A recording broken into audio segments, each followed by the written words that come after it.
एक और चर्चा कर लेते हैं, दिल्ली की एक और सीट नई दिल्ली, जहां से बांसुरी स्वराज को भारतीय जनता पार्टी ने अपना प्रत्याशी बनाया है। पहली बार लोकसभा चुनाव की प्रत्याशी बनाई गई हैं। दिग्गज नेता सुषमा स्वराज की बेटी हैं, बीजेपी की तेज तर्राज प्रवक्ता रही हैं। प्रवक्ता के तौर पर उन्होंने अपनी पहचान भी बनाई है और नई दिल्ली लोकसभा सीट पर बीजेपी की अच्छी खासी पकड़ भी है।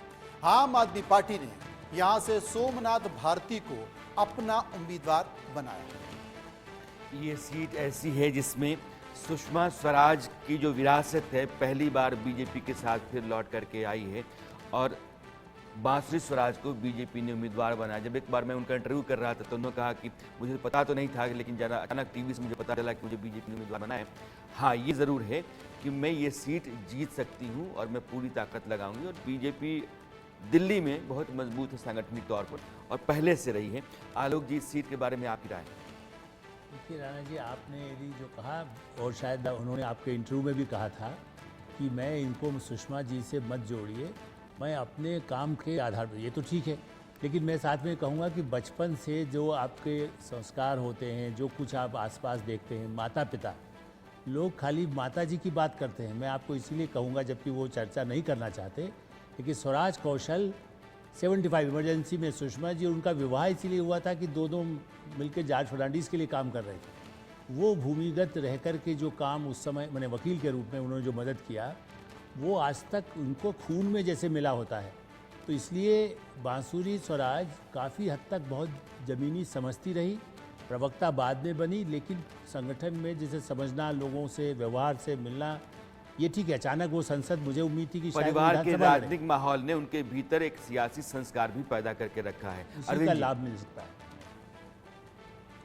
देखिए, सुषमा स्वराज के लिए दिल्ली कोई बहुत सुखद नहीं रहा है। जब चीफ मिनिस्टर बनी उसके बाद बीजेपी हारी और उस हारती ही जा रही है अभी तक। लेकिन उनकी पर्सनालिटी, और जैसा स्वराज कौशल की बात कर रहे हैं, और मुझे इस लड़की में भी मैं कहूँगा कि इसमें भी काफ़ी स्पार्क दिखाई देता है। उसकी तुलना में आपका कैंडिडेट हल्का है। नई दिल्ली सीट के लिए जिस तक किस्म का कैंडिडेट आना चाहिए, आपने हल्का कैंडिडेट दिया। लेकिन अभी जो मुकदमा चल रहा है, जिससे भी दिल्ली का चुनाव प्रभावित होगा, और इसमें अगर सुप्रीम कोर्ट से या किसी अदालत से अरविंद केजरीवाल को कुछ भी राहत मिलती है। ये अरविंद जी की बात कितनी सही है, जानना भी जरूरी है कि दिल्ली में अभी जो आम आदमी पार्टी के नेता जेल में हैं, अरविंद केजरीवाल से लेकर मनीष सिसोदिया, सत्येंद्र जैन तक, क्या इसका असर भी लोकसभा चुनाव पर आप जमीन पर महसूस करते रहे? बिल्कुल, जो हम लोगों ने देखा, और मैंने कल भी बताया था कि दिल्ली एक ऐसा राज्य रहा है जहां पे हम लोगों ने ट्रैकर सैंपल लगाया था जब ये अरेस्ट हो गए थे उसके बाद। तो इससे पहले की फाइंडिंग में 26 जनवरी के आसपास हम लोगों ने पहला सर्वे कंडक्ट किया था, और अरेस्ट के बाद वाले सैंपल में काफ़ी फ़र्क है।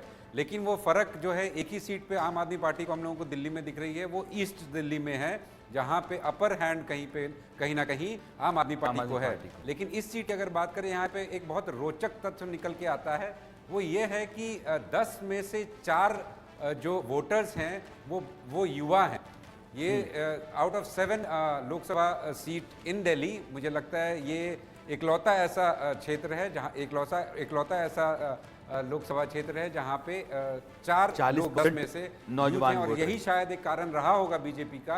उन्होंने मीनाक्षी लेखी जैसे गद्दावर नेता, जो 3.5 लाख वोट के अंतर से जीत के आई थी, उनको रिप्लेस करते हुए बांसुरी स्वराज जैसी एक 24-26 वर्ष। अब देखते हैं कि हमारा जो ओपिनियन पोल है वो क्या कहता है बांसुरी स्वराज के लिए। सोमनाथ भारती या बांसुरी स्वराज? बांसुरी स्वराज, बीजेपी की उम्मीदवार बांसुरी स्वराज नई दिल्ली सीट से इस बार का चुनाव जीत सकती हैं। तो मयंक जो कह रहे हैं कि मीनाक्षी लेखी जैसी नेता को हटा करके विकल्प के तौर पर बीजेपी ने बांसुरी स्वराज को आजमाया और यह कामयाब होता हुआ प्रयोग दिख रहा है बीजेपी के लिए।